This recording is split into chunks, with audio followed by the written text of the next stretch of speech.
بسم اللہ الرحمن الرحیم الحمد للہ رب العالمین والصلاة والسلام علی سید الانبیاء والمرسلین۔ اللہ کی ذات پر امید رکھتا ہوں تمام دوست احباب بالکل صحیح سلامت ہوں گے۔ اللہ خالق کائنات سب کے اوپر اپنا کرم اپنا فضل فرمائے، اور اللہ تعالیٰ اپنے پیارے محبوب علیہ الصلوۃ والسلام کا صدقہ ہماری دعاؤں کو اپنی بارگاہ عالیہ میں قبول و منظور فرمائے۔ میرے پیارے بھائیوں، آج کی ویڈیو جو ہے آپ نے مکمل دیکھنی ہے۔ اس کو چینل کو سبسکرائب بھی کرنا ہے، لائک بھی کرنا ہے، صدقے جاریہ سمجھ کر دوسروں تک اس کو ضرور شیئر کرنا ہے۔ آپ کی بارگاہ میں آج میں بہت ہی زیادہ اچھا اور پیارا موضوع جو آپ کی زندگی کو بدل دینے والا، آپ کو پاک اور صاف ستھرا کر دینے والا لے کر آیا ہوں۔ اللہ پاک نے قرآن پاک میں ارشاد فرمایا، ان اللہ یحب التوابین و یحب المتطہرین، بے شک اللہ محبت کردا ہے توبہ کرن والیاں نو، اور اللہ پسند کرتا ہے صاف ستھروں کو یعنی پاک رہنے والوں کو اللہ پسند کرتا ہے۔ دوستو، آج آپ حضرات کی بارگاہ میں رکھنا چاہتا ہوں غسل میں کی جانے والی خطرناک 5 سے 6 یا 7 غلطیاں جو ہم کرتے ہیں وہ ہمیں نہیں کرنی چاہیے، جس کی وجہ سے آدمی پاک ہی نہیں ہوتا اور ہمیں علم تک بھی نہیں ہوتا، اور ہم ویسے ہی اپنی نمازوں کو برباد اور قرآن پاک کو بھی ہاتھ لگانا اور تلاوت کرنا اور دیگر عبادات کرنا، میرے پیارے بھائیوں، سب برباد ہو رہی ہیں، لیکن ہمیں علم نہیں ہے۔ ہمیں علم ہونا چاہیے میرے پیارے بھائیوں۔ چلیے ہم جلد ہی چلتے ہیں پیارے بھائیوں۔ غسل کے سب سے پہلی غلطی تو یہ ہے کہ ہمیں علم نہیں ہے کہ غسل میں کتنے فرض ہیں۔ ٹھیک ہے جی، ایک آدمی سے میں نے پوچھا تو وہ کہنے لگا، قاری صاحب غسل کے 3 فرض ہیں۔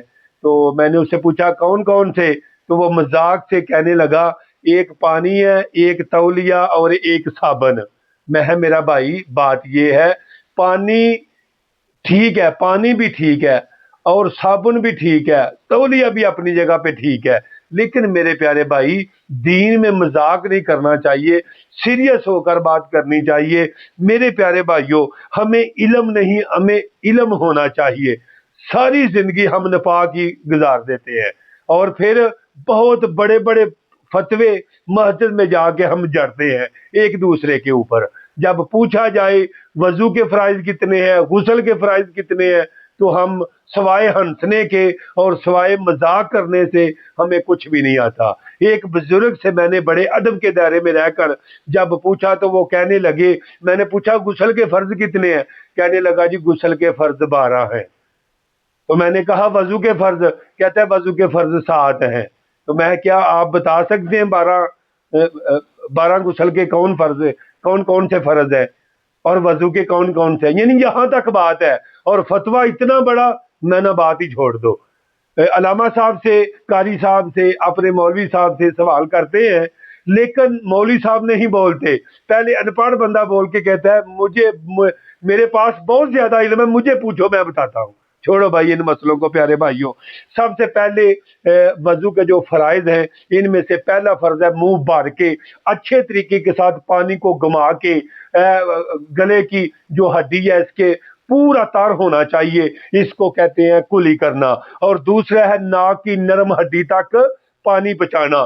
خطرناک غلطی یہ ہے کہ ناک کی نرم ہڈی تک ہم پانی پہنچاتے ہی نہیں ہے، اور یہاں پہ جو ناک سوکھ جاتا ہے، چپڑی بن جاتی ہے، اس کو بھی ہم صاف نہیں کرتے۔ اور پیارے بھائیوں، تیسرا فرض یہ ہے، پورے جسم وال برابر بھی جگہ خشک نہیں رہنی چاہیے۔ تو پیارے بھائیوں سنیے گا، یہ تو ہو گئے غسل کے 3 فرائض۔ ان کے علاوہ وال برابر بھی اگر جگہ خشک رہ گئی تو ہمارا وضو جو ہے غسل وغیرہ مکمل نہیں ہوگا، ہم ناپاک ہی رہیں گے۔ دوسری بڑی غلطی ہم یہ کرتے ہیں، یہ ناف کے اندر اپنی گیلی انگل کو نہیں گھماتے۔ بھائی پانی ہمارے پاس ہے، یہاں سے پانی پھینکتے رہے، یہ شہادت والی انگل یا